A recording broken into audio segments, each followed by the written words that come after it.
She was fun, full of life. She did so many things. She had her hand in everything. She was amazing. I couldn't ask God for more. He really blessed us with them, you know, the children and Shanann. She'd do anything for her children. She just loved her children, and she wanted them to have everything. Did you believe that she was happy? Absolutely. Oh, yes. Absolutely. She was extremely happy. Today, from Pinehurst, North Carolina, Shanann's parents react to the disturbing details of the prison confession from Colorado father Chris Watts, who murdered their pregnant daughter and grandchildren.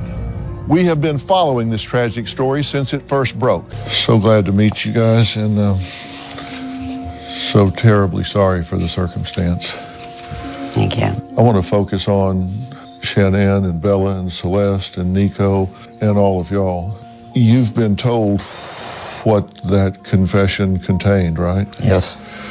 And there was information in there that had to do with Shanann, correct? There's so much in there that you hated to hear, right? When she had come home, there was a little bit of an argument. It went away. They supposedly were intimate. They went to sleep. He got up for work at 4 or 4:30, and the argument, I guess, started all over again. Her saying that, you know, she knows he was cheating on her, to the effect of he would never see his kids again. And with that, he jumped on her and he strangled her, and said he couldn't take his hands off her because he felt like something was holding him there. Our daughter watched her husband kill her. I mean, while he was wrapping her. And with that time, Bella walked in the room and asked him what was going on with Mommy, and he said she was sick, we got to take her to the doctors. He put her in a truck, put the 2 children in a truck, drove himself his 45 minutes, wherever it took him to get to the well site. and they were sleeping on and off on their way. Took Shanann out of the truck, put her down. After he'd done doing that, he came back to the truck, took Celeste's Yankee blanket, and smothered her. In front of Bella. Took her up to the well, dropped her in, and then he came back to the truck, and Bella had said to her father that you're not going to do that to me what you did to Cece, are you, Daddy? And then he took her life. That's why she fought and had the cuts and bit Yeah, her well, tongue. she fought back to him. She knew what was happening. I know it's worse than we even thought. We thought the worst was what we heard already. You know, we had no idea it was way worse than this. You know, we were hoping it would happen in our sleep or something. Not that a 4-year-old watches her sister get killed. I'm so very, very sorry. I just, you know, I've been doing this for 45 years. There's no category for this. This is just pure evil. Work of the devil. He put Shanann's body inside the cab. And that floorboard on the floor. That's where they found all the So hair. this is like a king cab? That has a work back truck. seat? Yeah, 4-door. So the girls were, their feet were on their mommy, but they thought she was sleeping or sick. Yeah, well, you don't know what they thought, you know? You can only imagine. Well, as a grandfather, I can't imagine. Those are my grandchildren. I love them. They were mine. What do you say to yourself about that? There's many times that I just feel like giving up. If it wasn't for God, I wouldn't be here. I've talked to my wife, Robin, about this, and she sends her love, and she says, I absolutely know what haunts Sandy as a grandmother is hearing her daughter's voice in her head and hearing her grandchildren's voice in her head. Dr. Phil, I felt my daughter's spirit the moment she died. Something woke me up, and I sat at the foot of, sat up, and a spear went through my forehead, and I heard the Holy Spirit say, Shanann. And I said, Holy, something happened to my daughter. I knew, I swear to God, I knew. I woke up Frankie, I woke up the whole house. I said, something's wrong with Shanann. I'm telling you, something's wrong. And We didn't know she was missing yet, we didn't know anything. But you knew. She knows all the time. She's got intuition. I don't know how she knows these things. So She what came did out of y'all my think womb. when she came to you and said this? Oh, or I didn't think paranoid. anything of it. Yeah, I was like, Mom, you're just worried. She's I probably didn't think sleeping. nothing of it. What did you learn about Nico at the time Shanann's life was taken? We didn't know if it was a boy or girl yet. They had found out, but they were waiting to release it. Thursday night they found out. Wow. And they were going to do a coming out party of being a boy, but they put that on freeze because he was being strange, distant. Yeah.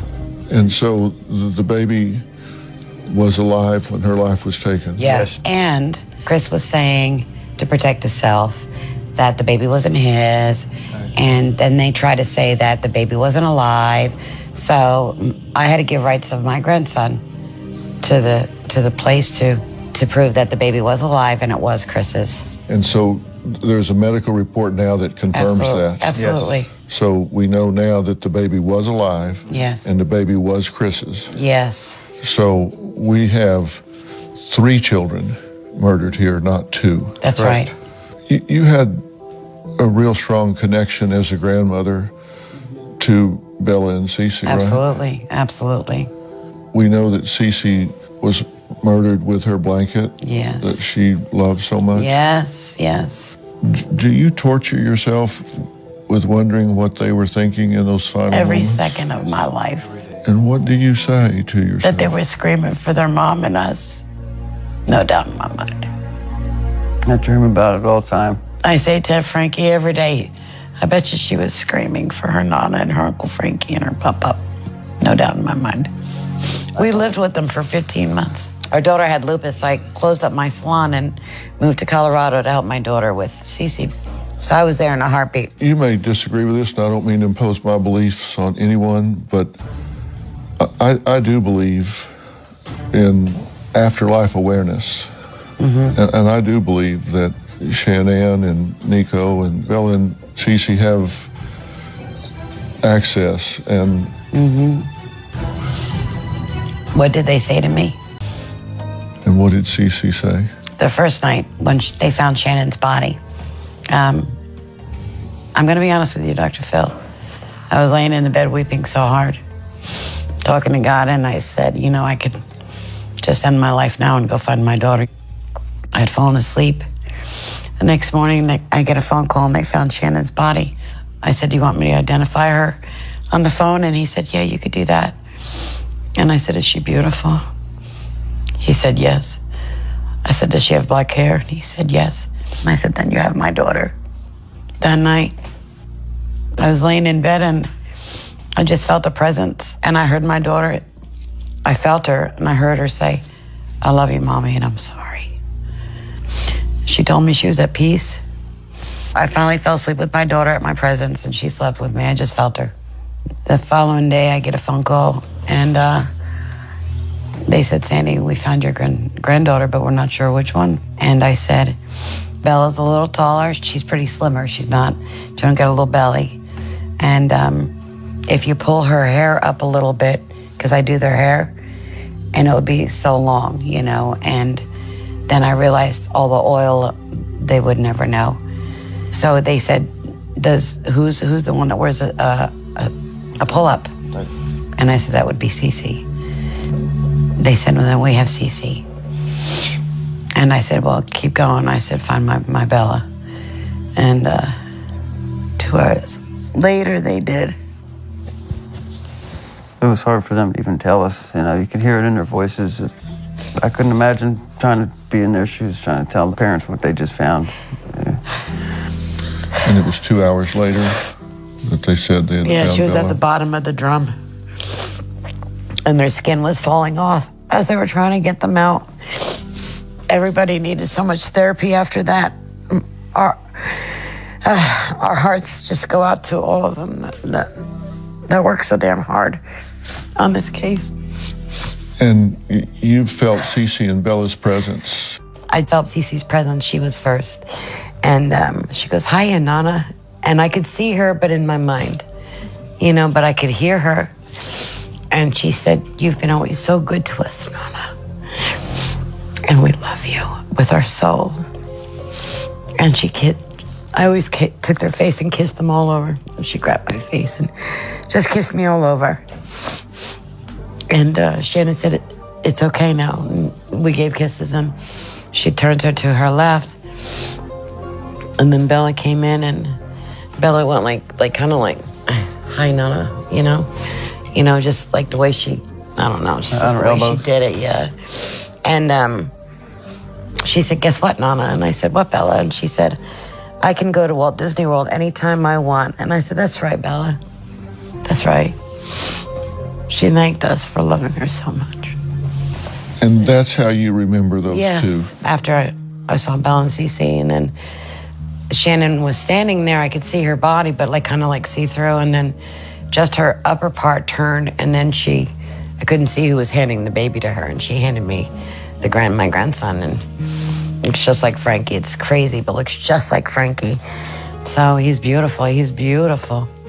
I'm so glad that you have that presence and that experience. It saved my life. It saved my life. Rather than the experience of just how they were found. Mm-hmm. As a father and a grandfather, how are you coping with this? A lot of memories. I go to memories every day to see them all. It's not an easy day to go through every day now, because we found out what really happened, and to know that they fought for their lives. I hear my wife scream the night we found out that all has happened. I see therapy. She's helping. It's just an everyday struggle to get by. I think the hardest part, knowing our granddaughter watched her sister die and then begged for her life. Yeah, I don't know how much worse than you can hear. So you say it could be even worse. What could be worse? Jamming their bodies in the 8-inch hole, I couldn't. I mean, Dr. Phil, what could be worse? I just pray to God in heaven that they were literally dead. I don't even think their bodies were cold enough to get in the oil. I think they were still warm. So yeah, it's pretty sick. Sometimes I think, how could he seriously think he'd get away with it? And the only thing I kept thinking was, as a mom, is did he always play like he was always a good boy and then had a dark side? I don't think he snapped, because didn't he call everybody the day before at his job and tell them, don't go to that site? I got it.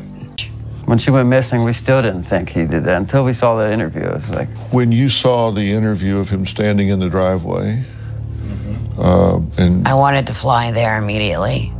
That triggered you. Oh yeah, live. You saw what I I'm laughing and giggling. You saw what I said about that interview with Duping Delight and all of that. I mean, to me, that keeping his arms crossed, and swaying. And it was pretty clear to me that he had done something horrible at that point. You knew right then. I knew that morning. Well, once we knew that all the doors were locked from the inside out, the only way in or out was the garage. Then it carted, but we still didn't think that he would do something like that. You know, we thought maybe he'd put him somewhere, and that was the last thing that ran through our mind. I called 17 times that morning. I called everybody, the school, Chris, my daughter, the neighbor, called everybody. Was there any time that you believed him? No. As soon as I found out he backed his truck up into the driveway, I knew something happened. And I told the detectives then to go get his GPS off his truck and you'll find my family. He said, what are you saying? I said, you heard what I said. I couldn't imagine. We thought we knew the guy, and he was a pretty honest guy. And you know, I'm sure he has. We loved him. We loved him like a son, and Frankie loved him like a brother. I just don't understand. But the hardest thing was flying them here, because they were in crude oil for 4 days. So they were flammable. So we couldn't cremate them. They would have blown up a building. They had to have a bigger coffin, and then they had to seal it with a certain kind of wrap so the gases wouldn't leak out. That's pretty sad, isn't it? If you could help me, I want to be on a mission to hug every woman that's missed a child, that's still missing. The pain, the sorrow, not knowing, you don't know what goes through your head when your child's missing. Well, you're using your life right now to do exactly that, and you have a voice and a power here that needs to be used in that regard. But I'm still on a mission for my daughter and my grandchildren, because they wanted to live. They had the right to live. And they had beautiful lives. They loved each other. They loved their family. They loved everybody that was around them. But Mama's here. I'm right here.